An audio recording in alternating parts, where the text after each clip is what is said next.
Warning, the following video may contain spoilers for Smackdown Live. If you have not seen Smackdown Live, please turn away now. This is your final warning. I'm not kidding, guys. Turn back now and come back later. Enjoy the video. A popular tag team gets a complete and total new makeover. Also, the women had another great tag team match this week. A pay-per-view style matchup on free television. A superstar has a huge announcement going into No Mercy. And Halloween came early for one particular superstar. These are my top 5 favorite moments from Smackdown Live. Let's go!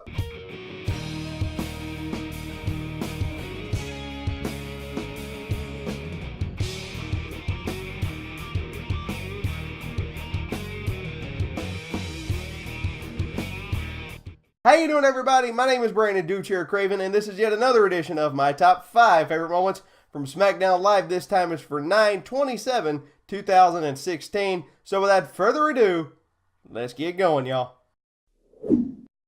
Number 5 this week, the tag team women's match between Carmella and Natalya versus Nikki Bella and Naomi. It's a great matchup. I really like what they're doing with Carmella, how they've got her beating Nikki Bella almost on a weekly basis, trying to push her. I really like that. I really like that they're trying to push these up-and-comers, like Alexa Bliss, Becky Lynch, even though she's not really a newcomer, but she kind of is to the title picture. I really like how they're pushing all these women like this and all these up-and-coming talent. Number 4 this week, the Usos' new look. Personally, I like the look they've had over the last few weeks. I don't even really know how to describe it. I love their new music, though. They got new music this week, and I absolutely loved it this week. To me, their new look from this week kind of reminds me of the tag team Crime Time from a few years ago.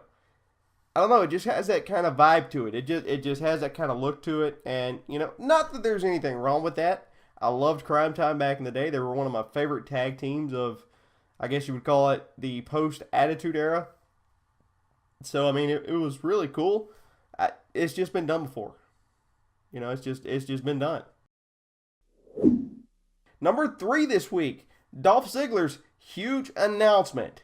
It'll be title versus career at No Mercy. The Miz is going to put up his Intercontinental title one more time against Dolph Ziggler, and if Dolph Ziggler does not win, he's done.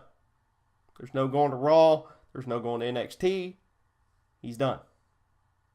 If Dolph Ziggler loses, this will be the last time we ever see Dolph Ziggler in WWE.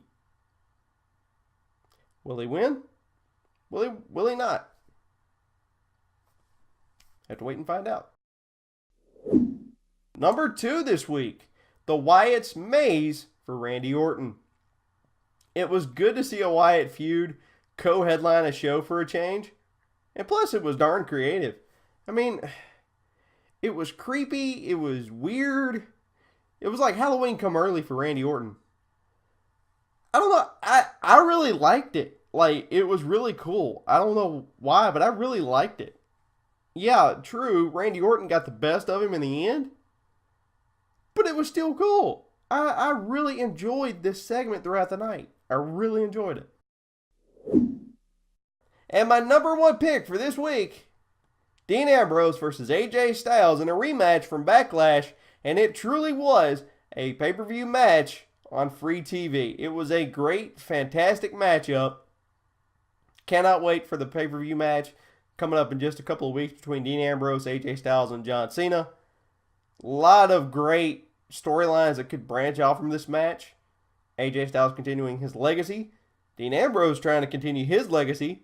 John Cena trying to continue his legacy and trying to cement his legacy as one of the greatest superstars of all time by tying the Nature Boy Ric Flair for 16 World Championships.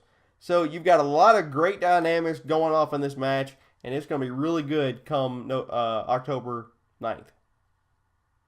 Let's check out some honorable mentions for this week. My honorable mention for this week, Alexa Bliss jumping Becky Lynch.